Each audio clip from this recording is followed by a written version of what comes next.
Bueno, pues buenos días de nuevo, buenas tardes ya casi. La verdad es que la presentación que me propongo yo compartir con ustedes, con vosotros, me voy a disculpar también de antemano porque les tutearé más de una vez. La costumbre española, de la falta de decoro público, pues nos conduce a veces a estas cosas, ¿no? Em, la presentación, decía, es una presentación relativamente improbable, ¿eh? Para empezar, yo les vengo a hablar fundamentalmente de España. Las cuestiones que le voy a mencionar son extrapolables a cualquier otro ámbito en el que llevemos o se lleve una andadura en lo que tiene que ver con el juego en línea, más o menos, bueno, de cierta trayectoria temporal, ¿no? Eh, en segundo lugar, es improbable porque yo venía a hablarles fundamentalmente del futuro, más allá de qué hace falta para poner en marcha una regulación online, que sería, en el caso de España, si quieren, ya el pasado. Pues venía a hablarles del futuro, de ver cómo nosotros, cuáles son las cuestiones que nosotros nos estamos enfrentando en este momento, ya con cierta trayectoria en lo que tiene que ver con nuestro mercado de juego en línea, de ámbito estatal en España, con cierta trayectoria que nos permite pues el pararnos a ver el paisaje que se ve por debajo, por atrás y por delante. Yo prometo que la foto de la bicicleta no tiene nada que ver con el hecho de que estemos en Colombia, ni la canción de Shakira, ni tan cerca de Barranquilla, sino que es una invitación. Más que nada en la presentación me voy a limitar, me parece, a explicar las fotos que figuran ahí detrás. Es una invitación a reflexionar y a mirar, a sacar las conclusiones de cuáles son los retos, los desafíos y también las soluciones a nivel estratégico a las que, al menos en España y en las jurisdicciones que tienen una trayectoria asimilable, nos vamos a enfrentar en los próximos años, eh, y a mirar para adelante. Y en ese sentido ahí viene el tercer elemento de improbabilidad que les mencionaba anteriormente. Es improbable porque yo vengo a hablar del futuro, a invitarles a ustedes a que nos situemos en 5 o 6 años más tarde de que una eventual regulación del juego en línea en sus correspondientes países se implementase. Y la verdad que tengo que reconocer que no voy a ser nada original en muchas de las cuestiones que voy a plantear, que voy a describirles, porque se han dicho ya por mis compañeros reguladores que aunque en un estado más incipiente, si me permiten, o incluso previo al desarrollo de una regulación y una actividad administrativa de control del juego en línea, eh, legalizado y regulado, por supuesto, pues ya atisban cuáles son los retos y los elementos difíciles a los que se van a someter. Y también se ha dicho por algo los integrantes de las mesas anteriores, cuáles son las cuestiones quizá más acuciantes. Y desde ese punto de vista, pues tenemos que decir que al final, pues igual mirar un poco al futuro puede ayudarles a visualizar cuáles pueden ser las opciones regulatorias políticas de policy, si quieren ustedes, que tener en cuenta ya desde un primer momento de implementación. Pero bueno, antes de mirar al futuro, miremos un poco al pasado. Nosotros, como algunos de ustedes sabrán, desde el año 2011 tenemos desarrollado un régimen de juego en línea de ámbito estatal para la totalidad del Estado español, mediante un bloque regulatorio que ya digo comenzó en 2011 con la ley de regulación del juego y, por supuesto, regulaciones de segundo nivel, de segundo y tercer nivel, de segunda generación, reales decretos, que son normas reglamentarias en España, y las reglamentaciones básicas de los correspondientes juegos de azar, y un paquete también de resoluciones tanto técnicas, de adaptación tecnológica de los sistemas técnicos, etcétera, modelos de reporte, como también administrativas en cuanto a los procedimientos de otorgamiento de las correspondientes licencias. Es un mercado que se puso en marcha efectivamente a mediados de 2012 y del que yo creo que ya podemos extraer, algunos de ustedes en el auditorio son perfectos conocedores del mercado, y ahí a Filipo, Mauro, etcétera, bueno, por supuesto, muy conocedores del mercado y que pueden hablar del mismo con tanta más propiedad que nosotros mismos. Y algunas conclusiones sí que hemos sacado pues de lo que nos ha costado, de este proceso de 4 o 5 años en el que hemos incurrido y que pueden servirnos para establecer cuál es la situación actual. La primera de ellas, yo diría, y se ha planteado la lucha contra el mercado ilegal. Contra el mercado ilegal se puede luchar en el ámbito online. No hay que desfallecer ni caer en la melancolía con esto. Lo que sucede, y ya tuvo ocasión de apuntarlo a algunos de nuestros colaboradores ayer, y también José Antonio ahora mismo, algunos de los reguladores también, es que se necesita una regulación plausible, una regulación que permita el ejercicio y el desarrollo de una legítima actividad económica comercial, de ocio, entretenimiento, por supuesto. A fuerza de repetirnos lo diremos una vez más para que lo escuchen del director general de España, de ocio y entretenimiento,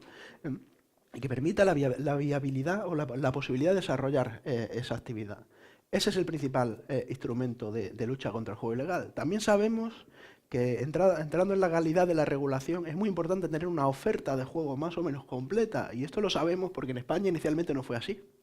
En España hubo varios juegos, en concreto el llamado juego de las slots o de las máquinas de azar en línea, que se dejó a un lado en la regulación inicial que se previó en 2011-2012. Como consecuencia de eso, y no me importa decir que fue como consecuencia de eso, seguro que habría otras, pero el desarrollo del mercado en esos primeros años, año y medio, 2 años, pues no tuvo el crecimiento o el ritmo que ha tenido después, desde que se solucionó, si queréis, o se complementó la oferta inicial con la regulación, en particular de este juego, de las máquinas de azar online. Y de esta manera, pues, pudimos acometer o quizás ser más exitosos en lo que es la acomodación, la canalización hacia el entorno regulado de la actividad de juego en línea verdadera en España, de consumidores españoles, de manera que estamos estrechando ese gap, pues de una manera más efectiva. También sabemos otras cosas, sabemos que los operadores no son los malos de la película, los operadores regulados, son nuestros aliados, si queréis, si quieren ustedes, en la persecución de las políticas públicas que a nosotros pues justifican nuestra existencia, y debe haber, volveremos sobre ello, una cierta engagement, una cierta unión, cada uno, por supuesto, defendiendo su esfera, porque ni los operadores son el regulador ni viceversa, lógicamente, ni nadie pretende que lo sea, pero sí un necesario entorno de colaboración y de comunión en la consecución de determinadas finalidades. También sabemos, por ejemplo, que la publicidad es un instrumento clave, diría yo, la posibilidad de que los operadores regulados, del entorno regulado, puedan publicitarse adecuadamente, y en este adecuadamente, por supuesto, que sobre el contenido mismo de la publicidad habrá todos los debates que quiera uno darle, pero el hecho de que puedan publicitarse sanamente y lógicamente su oferta, pues desde luego que es un activo que tiene el operador regulado, que es lo que al final le distingue del ilegal. La única ventaja teórica que tiene desde el punto de vista del negocio comercial es poder dar a difundir sus productos de una manera más sana, cosa que en el ámbito online, al menos en España, pues viene sucediendo. En fin, sabemos muchas cosas y otras pues todavía no lo sabemos. En cuanto a los indicadores del mercado, ¿qué es lo que ha pasado estos 4 o 5 años? Yo diría un par de notas o de datos que yo creo clave. Yo creo que por fin, después de 5 años, nos estamos acercando a las expectativas económicas de tamaño del mercado de montante que en un momento dado se proyectaron en 2011. Hemos casi doblado el rendimiento económico, que desde luego para los volúmenes que es el juego presencial y otros países, también en España, pues un rendimiento económico modesto. Estamos hablando de los 430 millones de ingresos menos premios, millones de euros al año de ingresos menos premios. Juego online puro, excluyendo los juegos reservados fundamentalmente, y también las apuestas tradicionales, las apuestas mutuas. Bueno, pues 430 millones de euros al año, cuando eran 230 el primer año completo de que tenemos datos, el año 2013. Y en segundo lugar, y estos datos siempre hay que tomárselos con gaseosa, ponerle cierta sordina, pero en fin, son los datos que las consultoras vienen manejando, y si son inexactos para España, pues también lo serán relativamente para los demás, y el valor está en la comparación en cuanto a porcentaje o tasa de absorción, si quieres, del mercado legal en relación con el ilegal. Pues estamos de acuerdo con los datos, ya digo, de H2 Gambling Capital, que es un poco la fuente primaria de información en relación con esto, en un orden asimilable a los países de nuestro entorno, ya superior al 80%, 82, 83%, cuando antes, por ejemplo, de la legalización de estas máquinas de azar online estábamos en el 55%, según los mismos datos. Y ya digo que es un dato asimilable a cualquier país de nuestro entorno, incluso mejor,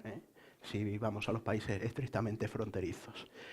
Yo creo que también, más allá de eso, más allá de los datos económicos, el mercado, la regulación o regularización, si quieren ustedes, del mercado de juego online en España, lo que ha conllevado desde un punto de vista spillover, de trascender lo que son las fronteras del juego online, es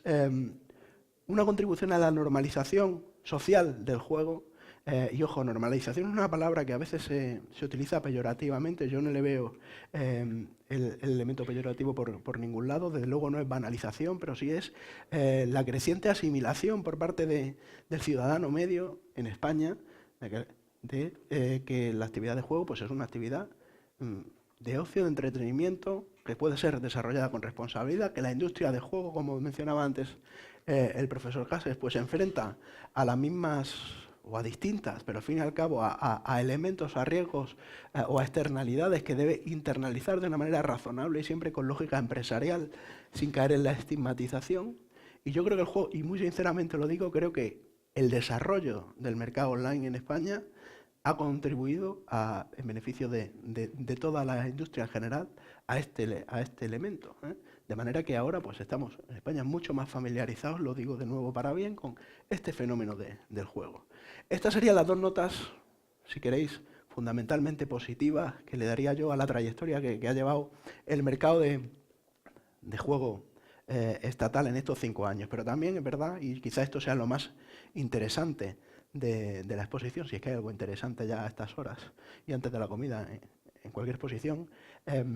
también nos permite pues, analizar cuáles son las dificultades a las que nos vamos a enfrentar, muchas de las cuales, si están bien identificadas, no hay que esperar 5 años para empezar a resolverlas. Por supuesto que estaría muy bien que ustedes supieran resolverlas desde el principio, ¿no? Y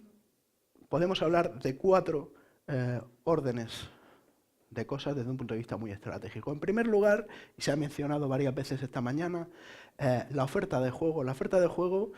no es una balsa que queda estática en la que los operadores con proyecciones temporales a 10 y 20 años se van moviendo, por lo menos en el ámbito online. Es una oferta en la que el uso de la tecnología, el empoderamiento que la tecnología hace al consumidor, que yo creo que es el elemento inédito y diferencial, la posibilidad de que los consumidores pues puedan someter a su propia dictadura a las empresas, es decir, decidir y de hacerlo de una manera mucho más rápida e inmediata en lo que quieren, son mucho más sensibles a las innovaciones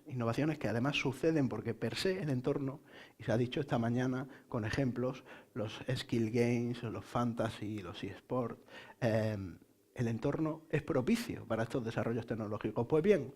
en nuestros ordenamientos, y empezando por el ordenamiento español de juego estatal, las normas que regulan la oferta del juego son normas encorsetadoras. Son normas que parten de la concepción de un regulador como prescriptor de qué juego quiere ofrecer o permitir que los operadores oferten. Y eso, pues al fin y al cabo, pues choca con esa dinámica tecnológica que les mencionaba antes. Esto es uno de los principales retos. Se nos queda corta, se nos agota, pero se nos agota por definición la oferta de juegos si la hacemos descansar en una regulación como es la nuestra. Estoy hablando estrictamente de nuestra regulación, en una regulación excesivamente o posiblemente prescriptiva y que no permita acomodar esas innovaciones. Ese es un primer problema, si queréis un problema regulatorio. Podemos hablar de la innovación en tipos de juego, pero también podemos hablar de restricciones más concretas que existen, que se han mencionado anteriormente, pues la compañera colombiana pues también lo ha puesto de manifiesto, la falta de liquidez internacional, la limitación de la liquidez en esos juegos en los que esa liquidez es necesaria y predicable, a los registros de usuarios españoles, pues también lastra. Lastra es muy interesante saber si verdaderamente en todos los juegos los lastra por igual o no a estas alturas, pero lastra a esos juegos como pueden ser el póker, pueden ser las apuestas cruzadas, pueden ser determinados juegos mutuos como el bingo, etcétera, que necesitan o se benefician de una masa de agregación de masa económica, masa común a sus premios. En segundo lugar, otra cuestión que yo creo que va a configurar, desde luego ya lo ha hecho en estos 5 años, pero va a configurar la evolución en España del futuro del juego, es la interrelación, o como queramos llamarlo, de lo que no son sino 2 canales distintos de comercialización de al fin y al cabo los mismos productos, o potencialmente los mismos productos, el canal en línea y el canal presencial. Esto es una cuestión muy sensible desde el principio. Y aquí al principio, a la hora de diseñar un marco de juego en línea, hay una primera decisión importante que tomar, que adoptar, que es si desarrollar, implantar un marco regulatorio que privilegie, a falta de mejor palabra, a los operadores ya establecidos en el país de turno a nivel presencial para desarrollar esa actividad de juego en línea. Y en ese sentido, pues nuestros compañeros reguladores, si mal no recuerdo, Eric de Panamá y el ingeniero San Román de Perú, pues han anticipado que ellos, en lo que tiene que ver con la futura regulación online de los mercados de apuestas, pues pretenden posicionar a los operadores que ya tienen instalados allí a la hora de otorgar esas licencias en línea. Esta es una opción, y otra es pues el predicar una libertad de entrada con relación con cualquier operador que, cumpliendo las condiciones que administrativamente y legalmente se establezcan, pues amerite el ingresar al mercado.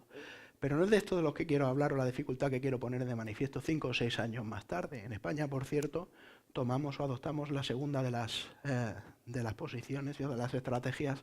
en línea con la mayoría de los países del entorno europeo, la inmensa mayoría. Quizás el caso de Bélgica es un caso, es el que sale a colación en contrario, pero el resto, la inmensa mayoría, pues adoptaron esa política. No es lo que yo quería comentarles, sino la posibilidad o la necesidad o conveniencia de poder articular marcos que no tienen por qué ser el mismo marco, pero marcos para que los operadores que así lo deseen, que estén en el ámbito presencial y en el ámbito en línea, presentes simultáneamente, puedan desarrollar, insisto, incluso bajo marcos regulatorios distintos, cada uno aplicando distintas características, pero pueden desarrollar ofertas que se le presenten al jugador como complementarias en ambos canales, ¿no? Yo creo que esto pues puede ser el que sepamos interpretar esto bien, las implicaciones que tiene, las posibilidades que tiene, y le sepamos dar una respuesta a todas las administraciones que estamos involucradas, pues puede depender gran parte del futuro del sector online, porque muchos de los operadores encontrarán su nicho de negocio en ese tipo de estrategias. Otra de las dificultades o circunstancias a las que nos enfrentamos, y yo creo que no hace falta tapujo ninguno decirlo, está muy de moda estos días hacerlo, tiene que ver con la prevención y la potenciación de la lucha contra los fraudes en el juego y los fraudes en otro tipo de entornos que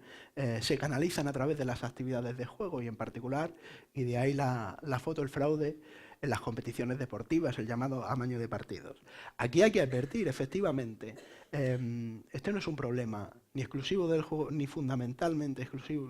diría yo, ni fundamentalmente inherente al juego online, por lo menos al regulado, ni desde luego que se vaya a solucionar prohibiendo el juego online. Pero tampoco podemos ignorar que la proliferación, el desarrollo, la sofisticación de los mercados de apuestas, pues nos exige también respuestas administrativas o que nos dotemos a nosotros de las herramientas para poder disuadir de estas conductas, desincentivarlas y desde luego identificarlas y detectarlas cuando suceden dentro de una política más general en la que no solo se encuentran o se deben de encontrar involucrados los stakeholders, los operadores de juegos, sino también pues otro tipo de agentes, como pueden ser los agentes, organizaciones deportivas, etcétera. Perdón. El siguiente elemento, en la mesa anterior ya se ha hablado suficientemente, yo creo que se ha centrado de una manera magnífica cuáles son los debates. No podemos ignorar, por mucho que esta actividad pues, sea una actividad plenamente reconocida, de ocio y entretenimiento, que las externalidades que genere, o que no sea la única del mundo que genera externalidades o efectos, digamos, perniciosos para la sociedad, y que estén muy, muy centrados, pero no podemos ignorar que hay entornos que tangencial o directamente tocan a la actividad de juego que son de cierta fragilidad, y justamente esta, junto con algunas otras razones, la que fundamenta nuestra existencia. De manera que será clave cómo entendamos en la línea que se ha comentado anteriormente, en la mesa anterior en particular, pues cuáles son la afectación no solo del tratamiento, no fundamentalmente ni principalmente el tratamiento de la enfermedad ludopatía, sino también cómo podemos entender lo que operadores, lo que reguladores y lo que agentes científicos pueden ayudarnos a identificar pues, cómo se generan esas situaciones, a verlas venir y a poder abordarlas adecuadamente sin esperar a que tengamos que estar hablando de tratamientos médicos. Y finalmente, también se ha dicho antes, y con esta misma palabra, tenemos un problema de ruido, porque todas las cuestiones o situaciones que hemos mencionado anteriormente, todas ellas con frecuencia se sobreponderan y se exageran en el debate social o mediático, si queréis. Y de la misma manera que un regulador no puede permitirse banalizar las consecuencias de su actividad, tampoco debe contribuir a distorsionarlas, a exagerarlas, a sobreponderarlas o a estigmatizarlas. En España, desde luego, y esto es una cuestión, se ha puesto aquí también de manifiesto en relación con el entorno regional de América Latina, pero en el resto de Europa es algo también que se está experimentando crecientemente, cómo sepamos negociar con argumentos y con una comunicación adecuada la cuestión de distinguir, disociar el grano de la paja, dónde existe un verdadero problema y cuál es su alcance, de dónde no lo hay, yo creo que es lo que va a determinar el futuro y la evolución, si queréis, la viabilidad no del mercado como tal, o como viabilidad económica, sino la permanencia de esta concepción del mercado de juego en línea como algo netamente positivo para el bienestar económico y para el bienestar social, el mercado regulado, me refiero.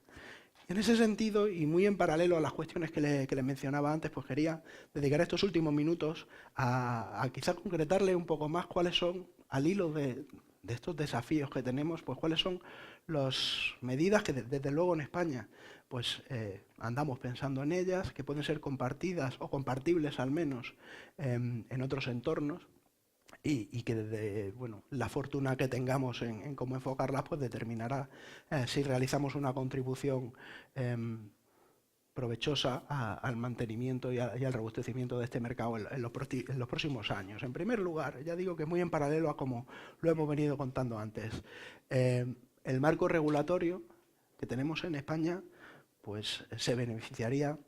no tenemos miedo de decirlo, pues de una revisión, por lo menos de un análisis de cara a la potencial dinamización de determinadas previsiones, ¿no? Desde luego, el acomodar nuevos juegos, el permitir, siempre con las cautelas debidas y con todos los parabienes de todos los agentes públicos involucrados, el permitir esa liquidez internacional en los juegos en los que resulte posible,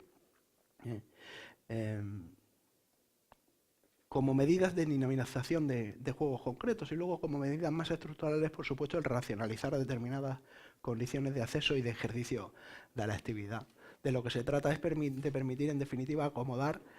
un desempeño y un desarrollo sano de los operadores, de esos agentes interesados en realizar negocios en nuestro país y cubrir ese espacio de si queréis, de necesidad o en esa necesidad existente de desarrollar estas actividades de una manera regulada, ¿no? Y no tener que andar pues cambiando la regulación a cada innovación, algunas de las cuales a lo mejor no podemos ni anticiparlas ahora mismo, bueno, seguro, evidentemente. En segundo lugar, es muy pertinente el que reforcemos pues, los elementos de control de que disponemos. La verdad es que el juego online, el juego regulado y sobre todo en los modelos, esta es otra de las cosas que hemos aprendido, que tener un modelo de supervisión administrativo o regulatorio robusto y garantista es algo que cuesta bastante dinero a la administración y a los operadores, y que desde luego ese modelo debe ser también ponderado y proporcionado, porque si no supondría hacer incurrir a los operadores en la asfixia económica también. Y hay muchas experiencias y muchos modelos comparados en los que aquellas jurisdicciones que estén interesadas en construir el suyo propio pueden apoyarse como punto de partida. Ya existen muchos. Hace falta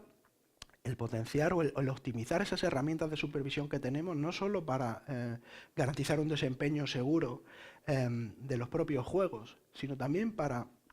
eliminar en lo posible, desde luego debilitar la concurrencia o la generación de conductas fraudulentas que utilicen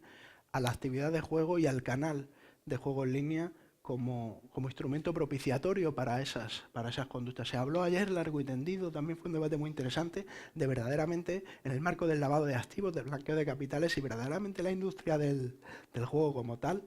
es un contexto particularmente propicio, ¿no?, a eso. Y efectivamente, volviendo a la foto de antes del ruido, pues es posible que haya un exceso de exageración en relación con el riesgo real. Pero hay otro tipo también de fraudes posibles que desarrollar en el marco online. Hablábamos antes del amaño de partidos. Pues igual no es mayor el riesgo en el ámbito online que en otros ámbitos, y desde luego en el ámbito regulado que en el no regulado, pero es nuestra responsabilidad y nuestro deber el dotarnos de los desarrollos suficientes como para poder mandar una señal clara a los malos de que van a ser detectados si utilizan, instrumentalizan nuestro entorno para incurrir en esas conductas, y en segundo lugar para evidentemente detectarlas. Nosotros pues también en la dirección del juego estamos trabajando en la puesta en marcha en colaboración con la industria del juego fundamentalmente y con el resto de agentes públicos participantes o que están involucrados en estas tareas, como son fundamentalmente las fuerzas y cuerpos de seguridad del Estado. Estamos trabajando en poner en marcha pues un sistema de información que permita optimizar la información que obtenemos de los mercados de apuestas, en una posición distinta a la que obtienen los operadores, que son, insisto, nuestros colaboradores y los principales interesados en que no exista el amaño de partidos. Pero nosotros el valor añadido que tenemos es que nuestro mercado quizá lo podemos ver a vista de pájaro, lo que pasa en todos los operadores, ¿no? Y estamos diseñando la manera de trabajar con estos operadores para poder optimizar la información que se tiene y hacer más ágil pues esos intercambios de información. También a nivel internacional hay pues varias iniciativas europeas en marcha, y bueno, es algo en lo que ya digo que no hay que banalizarlo, tampoco hay que exagerarlo, pero sí que hay que demostrar cierta responsabilidad en ello, y desde luego nosotros pues estamos determinados. Y la tercera cuestión, ya se ha dicho antes, es el juego responsable. El juego responsable entendido ampliamente. Es una expresión ómnibus muy socorrida, esto de que es el juego responsable. La verdad es que, y ya existen definiciones muy concretas, pero bueno, cada uno tendrá la suya. Yo aquí lo hablo en sentido amplio y básicamente es el conjunto de elementos a desarrollar tanto por el regulador como fundamentalmente o complementariamente, que cada uno lo ponga el énfasis donde quiera, por parte de los propios operadores, y que conducen a generar un mayor conocimiento de cuáles son, por un lado, los patrones de consumo de juego, y por otro, cuáles pueden ser los mecanismos que ayuden, no estamos todavía en el plano clínico porque aún no se ha generado el problema, pero que ayuden al jugador, que lo empoderen, si quieren ustedes, a tener una autoconciencia o a fortalecer la autoconciencia, el autocontrol que pueden tener en el desarrollo de la actividad de juego, en su consumo de juego. Efectivamente, como decía antes mi compañero José Antonio García, en el entorno online estamos en una situación privilegiada para desarrollar estas políticas, y en este sentido, por mencionar varias líneas de actuación concretas que iremos desarrollando probablemente en los próximos años, pues yo creo que estamos en buena disposición para poder desentrañar cuáles son esos patrones de juegos que conducen o que pueden alertar de un futuro problema. Creo que habrá mecanismos para señalizar, o podremos trabajar en mecanismos para señalizar cuáles son aquellos operadores de nuestro mercado que son más cumplidores o que demuestran una sensibilidad mayor hacia estas cuestiones, y poder contribuir a valorizar, a poner en valor ese trabajo que ellos hacen. Y también tendremos que contribuir a profundizar en el conocimiento de verdaderamente cuáles son los factores generadores de esas adicciones, y lo decía antes José Antonio, está muy bien que no lo repitamos, el desentrañar en particular el elemento adictivo de las nuevas tecnologías, del elemento propiamente adictivo del juego. Yo creo que nos va a resultar muy útil si somos capaces de asimilarlo, y todo ello en un entorno en el que y no lo pone de manifiesto solo ni fundamentalmente nuestro estudio de prevalencia, que es uno, sino repetidos estudios que la Fundación Codere, a la que desde aquí humildemente felicitamos como siempre que tenemos ocasión, pues haber ido desarrollando estos años, la normalización del juego en línea no ha traído un mayor incremento de los problemas, si hablamos de ludopatía, de los problemas clínicos de juego. Y, si me permitís un minuto más, para deciros que estas líneas de actuación no se pueden desarrollar, si queréis, solo con los instrumentos tradicionales de regulación y de control administrativo. Un regulador hoy día, desde luego en este entorno, tiene que ser, o por lo menos debe aspirar a, si quiere contribuir a lo que es el debate público, a ponderar ese debate público, si quiere contribuir a emitir las señales adecuadas a sus regulados, y eso no se consigue necesariamente mediante la regulación, debe de aspirar al menos y felizmente de conseguir un cierto liderazgo público, que sea una voz creíble y que sea una voz que se tenga en cuenta, ¿no? Y en ese sentido, pues nosotros creemos que también hay un papel ahí para los reguladores del juego, ¿eh? También se ha dicho esta mañana. Y la segunda línea, una línea, si queréis, más holística, más integral. Muchas de estas iniciativas no basta el regulador, necesitamos la colaboración o viceversa, o los demás necesitan de nuestra colaboración, pero se desempeñan de una manera más integrada entre industria, si queréis, el resto del ecosistema, jugadores y el propio operador. Hay multitud de elementos, varios de los cuales los he dicho ya, que se beneficiarán de que sepamos ver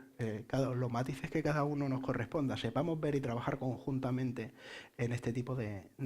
iniciativas, en emitir este tipo de señales, en abordar las cuestiones que no cabe banalizar, no cabe subestimar, para señalar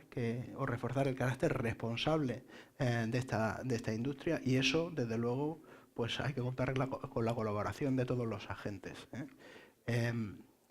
Y esto es todo lo que quería deciros. Efectivamente, pues es un mercado en el que es necesario ese equilibrio. Si se rompe el huevo, se acaba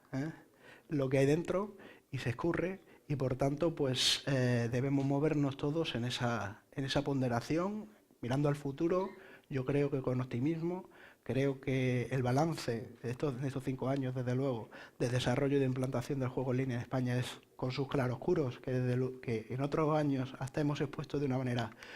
yo diría, desabrida aquí a todos ustedes, y que nunca ignoramos, con sus claroscuros, pero es netamente positivo, y que necesitamos pues agarrar el futuro con decisión para posicionar o consolidar lo que inequívocamente e indudablemente pues ya es y lo seguirá siendo un canal de comercialización de esta actividad nuestra, válido, necesario y propiciatorio para lo que es la consolidación del negocio y de la actividad misma en términos más globales. Muchísimas gracias y sí, eso es.